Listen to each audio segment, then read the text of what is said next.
महाराज की जय। ओ सतगुरु मेरे कलम में हाथ तेरे के सोने सोने लेख लिख दे। सतगुरु मेरे कलम में हाथ तेरे के सोने सोने लेख लिख दे। सतगुरु मेरे कलम में हाथ तेरे के सोने सोने लेख लिख दे। सतगुरु मेरे कलम में हाथ तेरे के सोने सोने लेख लिख दे।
दरबार की जय। जोता वाली माता तेरी सदाई जय। शुक्ल शिवका में ज्योत जग लगा रही है, सूर्यों से जहाँ सारी दुनिया सिर अपना झुका रही है। साचे दरबार की जय। जोता वाली माता तेरी सदाई जय। ये स्वर्ग से नजारे हमें कहीं न देखे होंगे, पल में बदलती देखी किस्मत की रेखा। फूल भंडारे माँ बैठी, फूल भंडारे माँ बैठी, खुशियाँ लुटा रही है। सौंदर्य सी गुफा में ज्योत जगमगा रही है। बोल साचे दरबार की जय। जोता वाली माता तेरी सदाई जय। नारायण हरे।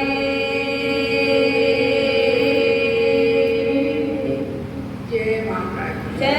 माता की जय। माता की जय।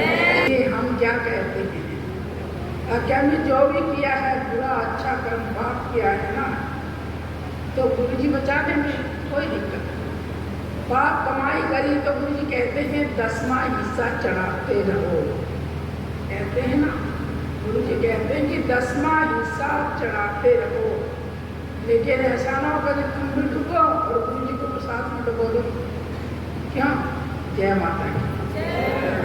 ऐसा तो नहीं कहा कि दिन भर चोरी करके किसी की आत्मा डुबा कर किसी को रुला कर तुम 10वां हिस्सा लाकर गुरु जी के पास चढ़ाए, फिर हम तो बेकाम हो जाएंगे। नहीं, देखिए हमारे भगत बार बार बोलते ना, सच्ची और नेक कमाई में से माँ की अरदास कर। कहते ना हमारे भगत जन, गाने वाले बजाने वाले भगत यही तो पुकारते हैं, और तुम राजी हो जाओ, तुम्हें जो भी कुछ अपने दिन पर पाप किया है संडों को धुलवा देंगे, गुरु जी के आगे हाथ जोड़ लेंगे। गुरु जी तो वैसे भी सीधे साधे भोले भाले होते हैं, कहना मान लेंगे, लेकिन गुरु जी कहना मान लेंगे। पब्लिक में भी तेरे को किसी ने नहीं देखा तुमने चोरी करके पाप किया है, किसी ने नहीं देखा ना, लेकिन तुम्हारे अपने कर्मों ने देखा है। तुम्हें क्या नहीं देखा? कर्मों ने तो देखा है ना। कर्म कभी नहीं बख्शेंगे, कर्म कभी तुम्हें माफ नहीं करेगा। गुरु जी बार बार माफ कर देंगे, साधु संत भी बार बार माफ कर देंगे, लेकिन हमारे कर्म हमें कभी भी माफ नहीं करेंगे, ये ध्यान में रखना। जय माता की जय। माता की। तो उससे हम कैसे बचेंगे? बच्चों को बताइए कैसे बचेंगे? अपने धर्म का अनुसरण करिए, अपने धर्म पर चलिए, और जब हम पाप की कमाई से बचेंगे ना, हमें 10 रुपये रोज की मजदूरी मिलती है ना, वो बड़ा आनंद है। उसमें मेरा परिवार शांति से पेट भर के सोता है। और जब तुम पाप कमाई, झूठ बोलकर पाप की कमाई 1000 रुपये रोज लाते हो, तो परिवार में भगदड़ मची रहती है, बीमारियों का ठिकाना नहीं है, अशांति है, कोई भी कार्य सिद्ध नहीं हो पाता। गुरु जी मैंने बहुत दिन हो गया आपके पास आते, क्या करूँ बेटा बताइए? कोई भी कार्य ठीक नहीं होता। जो अंदर तेरे कड़वे तेल की जोत जग रही उसे गुरु जी कैसे निकाले और कैसे बताएं? बताने में भी संकोच होता है। तो आज हम खुलकर ये बता रहे हैं, जो धर्म की नेक कमाई है उसमें से मेरे बच्चों माँ के लिए 10वां हिस्सा अवश्य निकालिए। जो पाप कमाई है, चोरी की कमाई है, ठगी की कमाई है, मत निकालना, बिल्कुल नहीं निकालना, कर्म पर छोड़ देना। जब तुम्हारी आंखें खुलेगी, सवेरा नजर आएगा, तो ही पता चलेगा कि हमारे गुरुदेव क्या कहते हैं, धर्म की और पाप की कमाई में क्या अंतर है। जब बच्चा कम खुद ही जान लेता है ना, कम और पूरे तोल में क्या अंतर है। अब बुरा जान लेता है ना, तभी उसे समझ आती है। समझ जब तक समझाएंगे समझ नहीं आएगी। इस कर्म के मार्ग से गुरु जी नहीं बचाएंगे। गुरु जी क्या कहेंगे, तुम पानीपत जा रहे हो बेटा, दिल्ली क्यों जा रहे थे? गुरु जी में रास्ता भटक गया, दिल्ली जा रहा था। नहीं, उधर से मुड़िए और करनाल की तरफ जाइए, पानीपत की तरफ जाइए, चला जाएगा। जब तुम पानीपत पहुंचोगे, उस मंदिर पर पहुंचोगे ना, तो तुम्हें दिन बाई दिन एक एक चीज समझ हो जाएगी।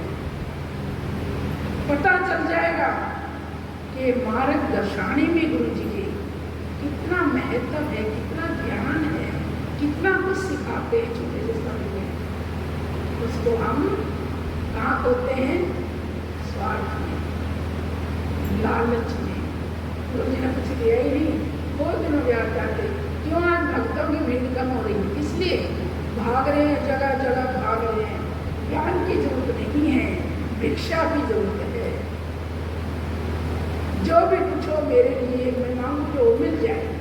अरे मूर्ख, तेरे पास तो पूरा सब कुछ पर्याप्त है, क्या मांग रहा है तू?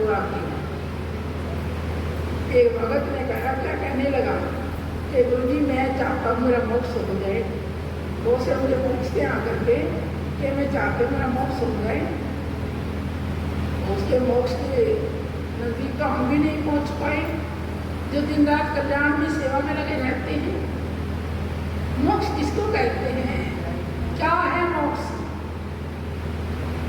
जब तू अपने 2-4 कर्मों से ही मोक्ष नहीं पाया, तो इतने बड़े संसार से कैसे मोक्ष पा सकता है? जय माता की, जय माता की, जय माता की। तो देखिए, हम कहते हैं झूठ ना बोला, पाप कमाई मत करो, किसी का दिल मत दुखाओ, बस 3 ही बात है ना। अरे इन 3 बातों से जब लोग मोक्ष नहीं पा पा रहे, इनसे मेरे छुटकारा ले पा रहे ना, तो फिर मोक्ष कहाँ है? कैसे मिलेगा मोक्ष बताइए? मोक्ष क्यों मांगते हो? जन्म मांगो, जन्म। देखिए, हम तो माँ से आराधना करते, माँ मुझे बार बार संसार में आने का मौका दीजिए, जन्म दीजिए बार बार। पर हाँ, एक मेरी रिक्वेस्ट है आपसे कि किसी अच्छे घर में जन्म दीजिए। और अगर अच्छे घर में नहीं जन्म देना है, किसी घर में भी जन्म दीजिए, बस आप मेरा पल्लू पकड़े रखना, मेरी बाजू पकड़े रखना। जय माता, बस मुझे नहीं छोड़ना, जन्म जन्मों तक मैं तेरा नाम जपूं, तेरे दर्शन पाऊं, तेरा कर्म कमाऊं। मां, मुझे मोक्ष नहीं चाहिए। जय माता की। मोक्ष की बहुत बड़ी कहानी है, फिर सुनाएंगे किसी दिन और सुनाते रहेंगे, ऐसा कुछ नहीं। पर आनंद जब आता, देखिए भगत जब समय पर आते हैं तो अच्छा लगता है। अब 4-10 भगत तो प्रेमी हैं, कथा के वो प्रेम से सुन लिया, 4-10 बार पूछे के लिए आएंगे, 4-10 भगत वे प्रसाद के लिए आएंगे, तो ऐसा अच्छा नहीं लगता। हम तो यही सोचते हैं हमारे भक्तों में कोई प्रेम नहीं, माँ के प्रति कोई भी प्रेम नहीं। देखिए, कथा सुनाएंगे, बड़े ध्यान से सुनना। हमारे भारतवर्ष में माता सती, अनेकों सतियां हुई जिन्होंने अपने जीवन की कुर्बानी देकर भगवान को पाया, जिन्होंने बड़ा नाम कमाया। मीरा जैसी सती, अनसुईया जैसी, सावित्री जैसी, कितने नाम, अनंत नाम हैं जो कि उनको भरपाई भी पूरा नहीं कर पाते। और जो आज लोग कहते हैं ना, नहीं माता के पास नहीं, ये जो नाच कूद करते हैं ना, कृष्ण जी की लीलाएं करते, सब कुछ करते, देखिए हमें नाचना कूदना नहीं आता। भगवान के ध्यान में तो मगन हो जाओ, मगन हो जाओ। किसी को भी आप मानिए, मगन हो जाओ।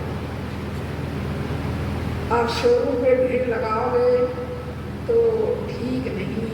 आप बिल्कुल शांति से अपने भगवान को जपोगे तो बहुत बहुत अच्छा है, तुम्हें उनकी प्राप्ति अवश्य हो। तो एक बार की बात देखी, सत्यवान राजा का लड़का था, बहुत महान राजा था। और ऐसा समय आ जाता है कभी कभी, पड़ोसी राजा ने उसके साथ झगड़ा कर दिया, लड़ाई कर दी, और वो हार गया, सब कुछ होते हुए भी हार गया।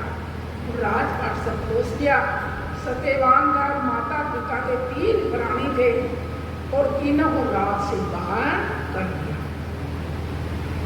तो एक जंगल में जाकर के एक झोंपड़ी बनाकर अपनी गुजर बसर करने लगे।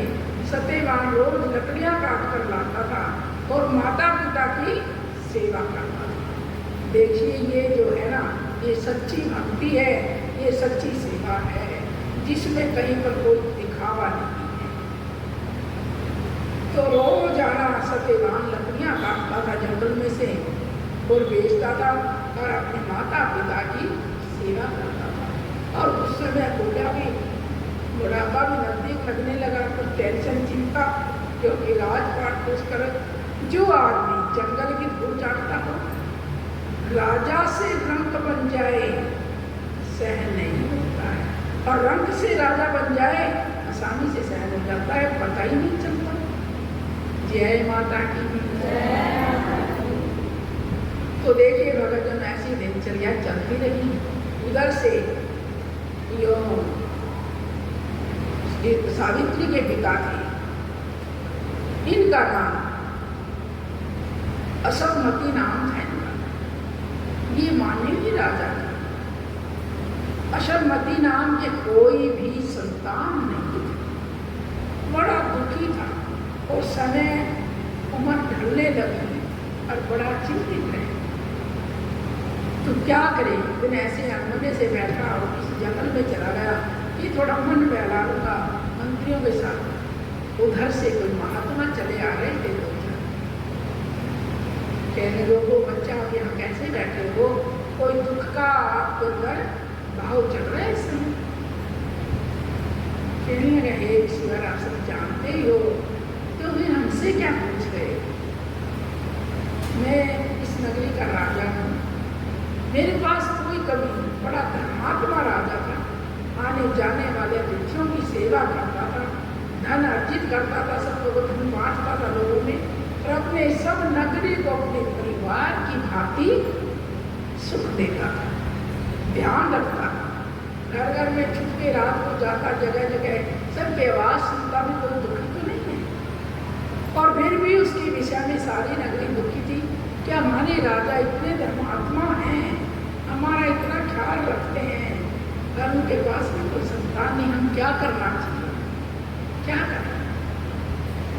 सब बढ़ जाए चिंता में लगी रहती है। एक दिन बैठे बैठे महात्मा लोग आ जाते हैं, तो उन्होंने कहा कैसे से बात है। कहने के अच्छा कि बेटा एक काम करो, आप यही इस जंगल में रह कर के आप गायत्री मंत्र का यज्ञ करो और गौ माता की सेवा करो, गौ माताओं को अपने पास रखो। ठीक है महाराज, उम्र तो बीतती जा रही है, लेकिन संतान नहीं होगी तो कर्म तो जरूर होगा। अशोकमती जी देखिए महाराज तो कभी तो थी नहीं, सब मिनटों में तैयारी कर दी, नौकरों ने मंत्रियों ने सब हवन यज्ञ का प्रारंभ कर देता है। गायत्री माता का हवन, गौ माता की सेवा जो कार्य प्रारंभ कर देता है। और करते करते 18 साल बीत जाते हैं। 18 साल कम नहीं होते, 18 साल बीत जाते हैं और महाराज को कोई पता नहीं, कोई शुद्ध नहीं। लेकिन मेरा कर्म जारी है, मुझे क्या लेना, कुछ हो या ना। तो गायत्री माता दर्शन देती है महाराज राजा, कहने की हे राजन, क्यों आप इतने इस दृढ़ संकल्प में लगे हो, क्या चाहिए बताओ। 1.25 लाख मंत्र गायत्री मंत्र से रोज हवन करता था, दिन रात लगे रहता, सब मंत्री भी लगे रहते, सब ब्राह्मण भी लगे रहते। कहने लगे माता आपको पता तो है ही मुझे क्या चाहिए, और अब तो मेरे चाहने की क्या उम्र रह गई, और आपकी क्या इच्छा है वो ही करो, मुझे मेरी कोई इच्छा नहीं। कहने लगे नहीं ऐसी कोई बात नहीं। कहने लगा माँ मुझे पुत्र चाहिए जिस राजपाट का वाली वारिस हो जाए। अगर नहीं, पुत्र नहीं मिल पाएगा, लेकिन पुत्री ऐसी मिलेगी जो संसार में नाम रोशन हो जाएगा। कहने लगे माते याद है आपकी इच्छा है, पर पुत्री हो तो आप जैसी हो बिल्कुल, पुत्र हो तो भगवान विष्णु जैसा हो जिसकी मैं पूजा करना। कह लगी मैं ही तेरे घर जन्म दूंगी, चिंता ना कर। आज 1 साल के बाद में तेरी पुत्री बनने का सौभाग्य तुझे दूंगी। माता गायत्री जन्म लेती है महाराज राजा के घर। बड़ी खुशियां हुई, महल में बधाइयां बटने लगी, बाजे बजने लगे, सब सारे गांव नगर में दान पुण्य होने लगा, गौ दान होने लगी, बहुत कुछ किया महाराज के पास कुछ होता ही नहीं, शिवा दान और पुण्य की यही जान। और बड़ी सुंदर कन्या, बहुत सुंदर कन्या, जो कि देवता भी खाना अब आंखें नहीं ठहरा पाई। नारद जी को बुलाया, नारद जी से कहा सभी कर्म इनका कीजिए, जो भी होता है कर्म कांड जो होता है यज्ञ यावन जो भी है वो नाम कर्म वगैरह सब करिए। नारद जी देख करके चौंक जाते हैं कि ऐसी सुंदर कन्या पहले कभी देखी ही नहीं। कहने महाराज अश्वमती जी आपकी कन्या कोई देवी रूप है, देवी है ये है तो देवी साक्षात गायत्री माता जब आई है अवतार में। तो उन्होंने कहा इनका नाम सावित्री रखा जाए। महाराज बड़े खुश हो गए, कहने का ठीक है, उनका भाग्य इनका काम। रिश्ते में बड़ी अड़चन आएगी और जीवन में ही अड़चन आएगी, कोई रिश्ता ही करने को उनसे कुछ नहीं होगा। और जिससे रिश्ता करेगी बस अलग का पति मिलेगा, पर इसको मत कहे ना।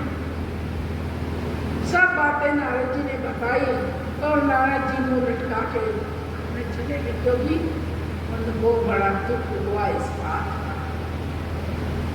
तो कुछ दिन में दिन पर दिन सावित्री बड़ी हो गई और बड़ी होने के बाद पिता ने चिंता हुई कि मैं बूढ़ा हो गया हूँ, सावित्री का विवाह किया जाए, कैसे किया जाए।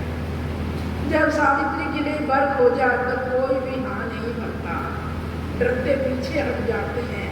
कितना रूप था, इतनी रूपवान थी जो कि देवता भी अपनी नजर ठहरा नहीं पा रहे। नारद जी को फिर बुलाया, कहने लगे महाराज कुछ तो उपाय करिए, मैं तो बहुत दुखी हूँ, उससे भी ज़्यादा परेशान हो गया। जब मेरी बच्ची के लिए कोई वर्ण को तैयार नहीं है तो मैं क्या करूँ। कहने लगे कोई बात नहीं, बच्ची पर छोड़ दो। एक दिन ऐसे पिता अपना मुंह लटकाए बैठे, सावित्री कहने लगी पिताजी आप यूँ क्यों बैठे हो। कहने लगा बेटा मेरी समस्या का हल करो तो ही तो मैं ठीक हूँ। आप बोलिए क्या हाल है। क्या बेटा मैं थक चुका आपके रिश्ते से, अब ये हाल इस दुख से बाहर है तो मेरे को तू ही निकाल लेगी। क्या करूँ बोलो पिताजी, क्या अपना वर खुद ही चुन के आ तब रिश्ता होगा। सावित्री का रथ जड़वा दिया, कुछ खाने पीने का सामान उपहार मंत्री के साथ चल दिए। 1 साल लगा सावित्री ने, नगरी नगरी घूमे, कुछ नहीं मिला। और उल्टा देखने की भीड़ लग जाती है, कोई ये राजी नहीं, किसी की आवाज नहीं कि मैं इससे शादी करूं। तो ऐसा करते करते बहुत गहरे जंगल में चली जाती और वहाँ बैठ करके भगवान का भजन करती है, माता गायत्री का भजन करती है, भगवान विष्णु और लक्ष्मी जी की प्रार्थना याद करती है और कहती है माता ये कैसा संकट है जो मैंने अपने ऊपर आपने आप उतारूंगी। आपने इतना सुंदर रूप क्यों दिया मुझे जो कि मैं इस कार्य को कर ही नहीं पा रही। तो देखिए भगत जन्मा के प्रेमियों, समय बड़ा बलवान है, बहुत बलवान है। तो क्या देखते हैं बैठी बैठी सबने दाना पानी लिया, सब थके थे, कोई नींद में टकरा, कोई बैठा। सावित्री अपने टेंशन में चिंता में बैठी। इतने में क्या देखते हैं कि लकड़ी वाला लकड़ी काटने लगा, उसी टहनी पर बैठा है और उसी को काट रहा है और इतनी लकड़ियाँ काट कर उसमें से बेच के आकर अपना गुजारा करता है। 3 दिन 4 दिन यही दृश्य देखती रही और उसने कहा मंत्री बोला चलो अब यहाँ से। कहने लगे नहीं मंत्री जी जिस काम के लिए आप आए थे वो काम हो गया, अब नहीं जाएंगे, बाद में जाएंगे। कहने लगे अच्छा। अगले दिन फिर आता है, लकड़ी काटने के रोज आता था। अरे झोपड़ी में जाता था, अपने माता पिता की सेवा करता था, क्योंकि वो भी माना राजा था, ऐसी बात तो नहीं। तो उसने कहा मेरा पति यही होगा, ये लकड़हारा। मैंने अपने मन में इसको स्वीकार कर लिया। मंत्री रोने लगा। देखिए पहले शिष्य के पास, सेवक के पास शिष्य होते, गुरु के पास तो दुख मानते, सच्चे मन से गुरु की सेवा करते। राजा के मंत्री भी सच्चे मन से राजा की सेवा करते थे, दुख सुख पटवाते थे, अपना ही दुख सुख समझते थे। मंत्री रोने लगा, कहने लगा बेटा ये नहीं, ये लकड़हारा, आप राज दुलारी कितनी सुंदर हो, राजा की लड़की हो। नहीं मंत्री जी, बस मेरे मन ने यही मान लिया। सुंदरता तो देश से खत्म हो गई, कोई मिला ही नहीं। और सत्यवान भी उतना ही सुंदर था जितने के माता सावित्री सुंदर थी। नारायणे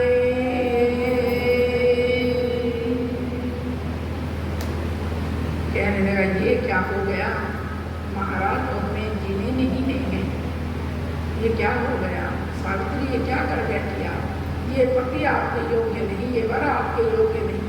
ये बस जो मेरे मन में धार लिया, चलो देख के आओ इसका ठिकाना। मंत्री गया, घर पे माता पिता हैं, वृद्ध हो रहे, और सब हाल पूछा कि मैं भी कभी राजा था और ऐसे से पड़ोसी राजा ने मुझे हरा दिया, और ऐसे में यहाँ बैठा हूँ, मेरा पुत्र मेरी सेवा करता है, लकड़ी काटते हैं, तीनों प्राणी गुजारा कर लेते हैं। कहने लोगों ये उससे भी दुख की बात है। सब वापस आ जाते हैं और महल में पहुँचते हैं, और पीछे पीछे नारद जी भी आ जाते हैं। कहने लगा बेटा क्या रहा? कहने लगे पिताजी आपकी समस्या का हल कर दिया मैंने। मंत्री रोने लगा, कहने लगा महाराज क्या कर दिया, एक लकड़हारे को पति बना दिया, अब ये क्या किया? बस मैंने यही चाहिए। नारद जी कहने लगा सावित्री किसी और पति को बना लो तो कुछ नहीं बिगड़ा। क्यों महाराज, क्या आयु है वो तो कुल 1 साल की आयु उनकी, कुछ भी आयु नहीं है। ये क्या किया तुमने? कहने की बस चाहे 1 दिन की भी क्यों ना हो, लेकिन जो मैंने मान लिया मैंने मान लिया। धर्म बहुत बड़ी चीज है, सच और प्रेम सबसे बड़ी चीज है। पिता ने देखा जाकर चौपड़ी में सावित्री का रिश्ता करने जाते हैं, कहा नौकर सब बहुत सारा धन सब कुछ ले जाते हैं। पहले झोपड़ी में की जगह पर महल बनवाया, और जब महल में तीनों को रखा, सब सामान सब कुछ भर दिया। राजा को तो कभी थोड़ी, आज भी उसकी बेटी का था, कल भी उसकी बेटी का था। और सावित्री को बड़ी धूमधाम से विदा किया, शादी करी, बहुत अच्छे से विदा। सावित्री अपने पति के घर आती है और अपनी कहने लगी आज से सेवा मेरी भी आज। दोनों पति पत्नी लकड़ी काटने जाते और माता पिता की सेवा करते। और वो कहता तू माता पिता की सेवा कर, लकड़ी काटे नहीं जाना मेरे साथ। नहीं, मैं जरूर जाऊंगी। उसको ये पता था जितने दिन बाकी, इस दिन वो दिन आया। उस दिन सावित्री बड़ी जल्दी उनको नाश्ता पानी कराया, खुद नहीं करा, कई दिन से व्रत रखा हुआ। कहने लगी तुम क्या व्रत रख रही हो, चला भी नहीं जा रहा तुमसे, डावाडोल हो रही है। 7 दिन हो गए निर्जल रहते हुए सावित्री को कि आज 7वां दिन है, मेरे पति की मृत्यु हो जाएगी। देखे प्रेमी जनों, माँ के भक्तों, भक्ति में कितनी शक्ति है, मांगने में कितनी शक्ति है, और झूठ बोलने में पाप में कितनी शक्ति। आप सभी निर्णय करिए आपस में बैठकर अपने मन से, कहाँ पर क्या शक्ति। तब उसे कहा कि नहीं महाराज मैं आपके साथ ही चलूंगी, मैं वैसे ही हो रहा मुझे। सत्यवान सोच रहा कुछ तो जरूर है, खाना पीना भी छोड़ रखा, और मेरे 7 दिन की निराश तुलसी के व्रत है, कुछ ना कुछ कहते नहीं, अच्छे के लिए झूठ बोल दो। पाप नहीं लगेगा। सच के लिए झूठ बोलोगे तो ऋण नहीं उतरेगा। जय माता की, जय माता की। चली जाती है, उधर से यमराज आता है, समय हो जाता है सत्यवान का। और यमराज कहने लगा, हे देवी आप इनको छोड़ दीजिए, इनका जाने का समय हो गया। कहने की कैसे छोड़ दो, सरप बन के आया वो भी वापस चला गया, अभी इनको सरप ही काटेगा जंगल में और सरप के नाम से मृत्यु होगी। अगर मैं अपनी गोद में रखूं, छोड़ ही नहीं सकती। सत्यवान कहने की तुम किससे बात कर रही हो, क्या कह रही हो, मेरी कुछ समझ में नहीं आ रहा। और सत्यवान का घुटना पकड़े और ऐसे बैठी है, उसका हाथ पकड़े, क्या मेरे पास से नहीं उठा। यम की और उसकी लड़ाई चल रही यमराज की। यमराज उसे ले जाता है और सती सावित्री पीछे पीछे जाती है। आखिर इतना लंबा सफर, लंबी कथा है, ये नहीं सुना पाएंगे। आखिर यमराज ने भी हार मानी, कहने लगा तुम बोलो क्या चाहती हो, वो वरदान ले लो, फिर सत्यवान को छोड़ दो। कहने की छोड़ दूंगी, वरदान दे दो मुझे। क्या दो? कि मेरे 7 बेटों की माँ होनी चाहिए। समझते इस बात? 7 पुत्रों की माँ होनी चाहिए, मैं छोड़ दूंगा अपने पति को। क्या लगा तथास्तु, तो ऐसे ही हो जाएगा, 7 बेटे होंगे तेरे। फिर ले जाने लगे पति। कहने लगी ये भारत वर्ष की नारियां हैं, इस भारत देश में बड़ा सत्य और धर्म है, तो आप पति को ले जा रहे हो तो बेटे किसके होंगे फिर? यमराज कहने लगा सब जगह पे घेर दिया मेरे को, यमपुरी के द्वार तक भी सती ने जाने नहीं दिया अपने पति को। आखिर यमराज ने हाथ जोड़कर क्षमा मांगी और 1 घंटा बैठकर माता सावित्री के प्रवचन सुने, सब बातें उपदेश सुना। उपदेश सुनने के बाद यमराज के दिल में भी खलबली भी थी कि मैं जवान मौत करता हूँ और बिना देखे अनजाने अपने इसमें कर देता हूँ, इंकार में लेने के लिए कहा को भेज देता हूँ। ये तो ठीक है नहीं कि जिनकी जवान मौत होते हो पीछे रोते हो, उनका क्या होता है, ये सोचा है कभी? उस दुख को उठाओ तो वहीं समाप्त कर दो, नहीं तो ना सकते। कहने लगा सही कहा सावित्री, तुम पूजनीय लायक हो, आज से जा मेरा आशीर्वाद है, संसार में धरती आकाश रहेगा और सत्यवान सावित्री का नाम अजर अमर रहेगा। जय माता। देखिए नगरी ने पता चला, इसके माता पिता ने पता चला कि सत्यवान को लेकर आती है, सब कहानी का पता चलता है। माता पिता सावित्री के चरणों में पड़ जाते हैं कि मेरे बेटे सब तो लुट ही गया था, अब जो ये लुटने की नहीं चीज थी वो भी लुट जाती, ये तुमने बचाया है। पति ऐसा हो, पत्नी ऐसी मिलनी चाहिए, पति भरता जिससे भगवान भी डर जाए, यम भी डर जाए। तो आप देखिए मेरे बच्चों, आज हमारा धर्म क्यों फैल रहा है, क्यों बिखर रहा है, क्या हम धर्म का कोई ध्यान नहीं दे रहे, क्या कर रहे हैं क्या नहीं, बस भाग रहे हैं। वही बात है सफर में, कहाँ तक भागोगे, सफर कभी पूरा ही नहीं हो पाएगा। तो क्या कह रहे हैं, तरह तरह के खेल हैं इसमें और दुनिया एक तमाशा है। अरे तरह तरह के खेल हैं इसमें, दुनिया एक तमाशा है। और कहीं खुशी है, कहीं गमी है और कहीं आशा, अपनी कहीं निराशा है, कहीं निराशा है। कभी वो रुलाए तुमको, अरे कभी वो रुलाए तुझको, कभी हंसाए, पर तू अपना फर्ज निभाए जा, तू अपना फर्ज। कभी रोएगा जीवन में, कभी हंसेगा, हर कभी खुशी आएगी, कभी गमी आएगी, पर तू अपने फर्ज को, अपने कर्म को याद रख, उसको निभाता चला जा, ये सब कटते चले जाएंगे।